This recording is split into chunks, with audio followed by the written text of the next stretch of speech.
Hey Wonder Divas, this is Sammy Wonder, your fiercely successful, fiercely loved dating and relationship coach. So the question was from Wonder Diva Vanessa, who asked, what is the difference between giving a man his space versus feeling neglected? So I'm going to approach this through a three-step answer.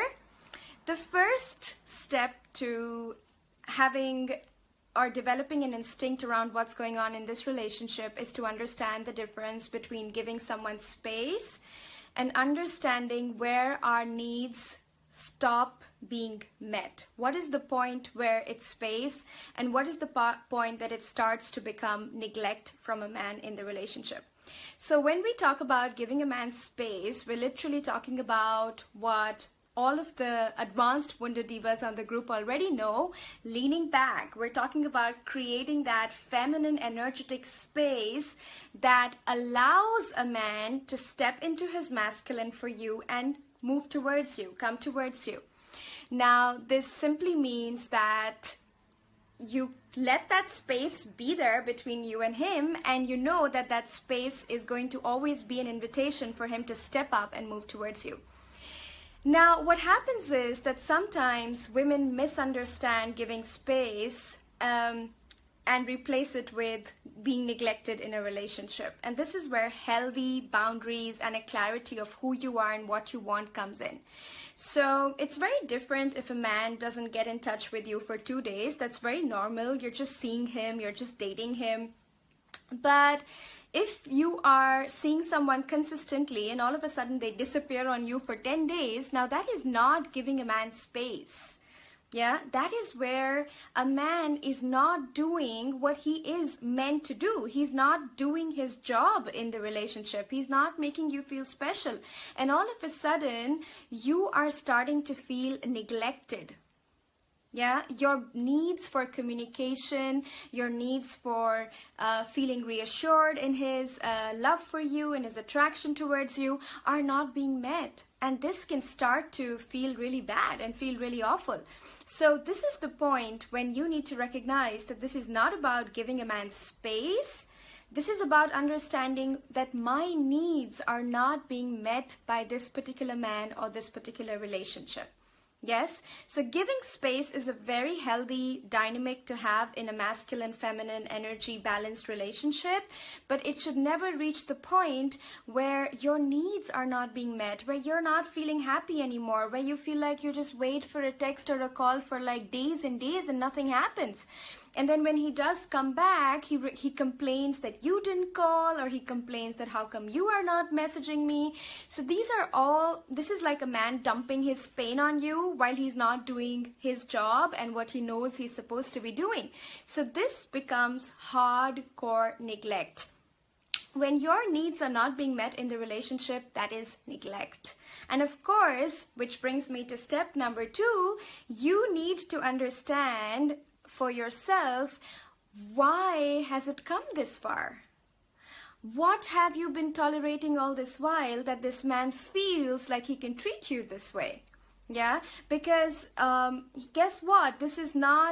There's always some point in the relationship or some point in the dating process that these kind of things start to happen, that he starts to disappear, or he says he'll call but he doesn't do it.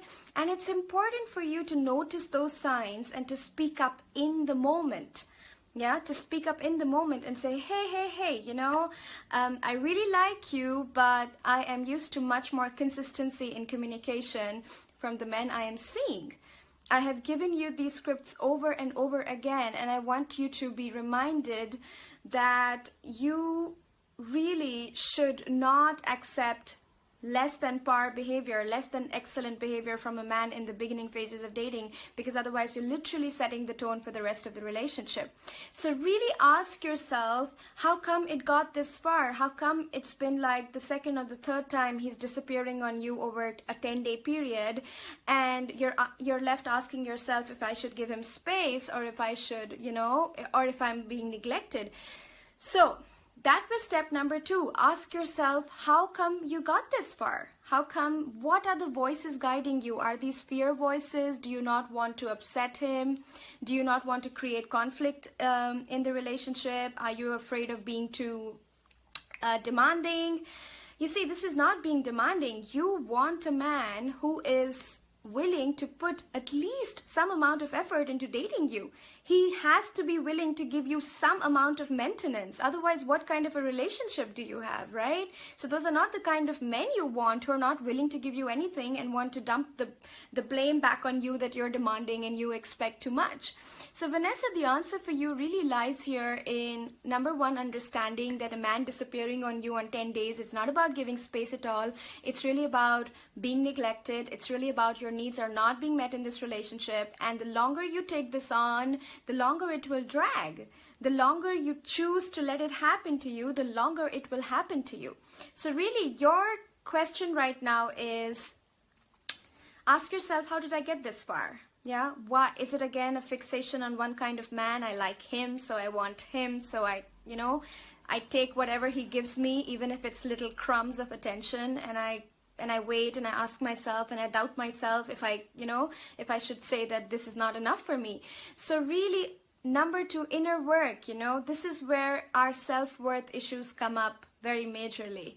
And you really have to ask yourself, why are you settling for crumbs when you can have the whole meal? You can have the whole enchilada. You can have a nice 3-course meal of love, support, affection, great sex. Why are you settling for this? Because till we women keep settling for the lower rungs of attention, affection, relationships, we are literally telling the universe, this is what I think I deserve. And the universe is going to keep serving that to you. So up your vibe, girl. Up your vibe. Empower yourself. All my tools are about you being in touch with what is true for you, with what you want, and communicating that to a man. And if he's not ready to give that to you, which is fine, you having the power to move away from such a person, no matter how much you like him, because he's not fulfilling your needs. Your needs are your rights. You don't have to defend yourself to him or to me or to anybody else for having the basic communication needs that you have. This is what every woman should have and deserve and be in a relationship. And if you're not getting those things, then you don't have to explain yourself to anyone. You really just have to own your truth. You have to speak up. You have to give this man a chance. And if he doesn't step up, then you really have to be brave enough to walk away for the sake of your own welfare, for the love that you have for yourself. And step number 3 to this answer and to really completing the picture is rotational dating, rotational dating, rotational dating. Yeah? Because right now you think this is all you can get, and so you're settling for it. But once you get out into the world and you make yourself available to nice men, you're going to be able to see how deserving you are. You're going to be treated well. You're going to get flowers. You're going to get attention, affection. And that's going to build up your self-esteem, because for once, in reality, in action, you're going to be able to see what you really can command from the male species when you stand in your feminine power and you own the bloody hell out of who you are, what you want, and you show up in the world, in your relationships and with men that way. The most important part of today's answer and the situation that you are in, Vanessa, and anybody else who's facing this, is number 2, inner work. So I keep nailing and hammering on inner work because ultimately the choices we make are led by these inside voices that we have.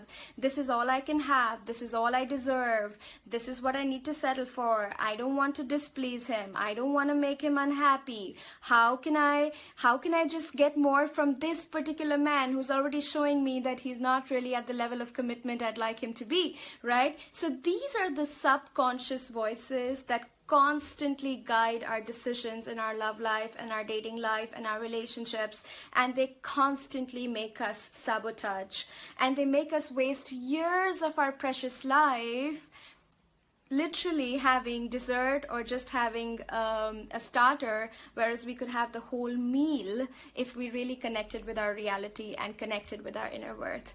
So do the inner work. The best program for inner work is Attract Your Soulmate, which has full modules on mindset mastery, feminine energy, And more than anything else, nasty voices mastery, because I think that's what we women are best at. We're best at under evaluating ourselves. We're best at giving ourselves low grades. We're best at not feeling enough, not being good enough.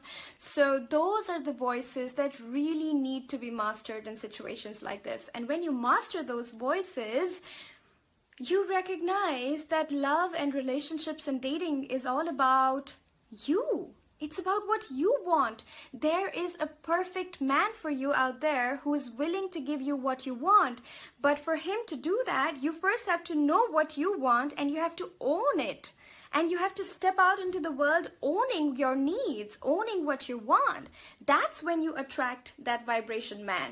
Yeah, when you yourself are not sure about what you want, when you yourself are not fully committed to what you want, how on earth are you going to attract a man who is fully committed to you and what you want? It just doesn't work that way. And that's why step number 2, the inner work, the healing of ourselves, the empowerment of ourselves, the belief in ourselves is where the magic lies. It's where everything shifts.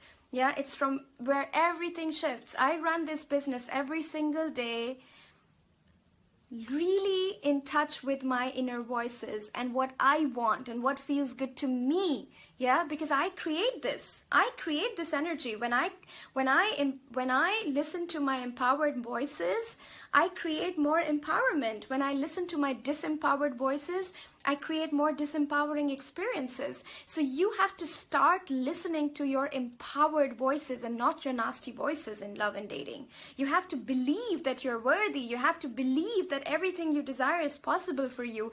And from that energetic vibration, you create more empowering experiences in your relationships, in your love life. I'm not saying it's always easy, but this is the path you need to go on. This is the path you need to keep walking on.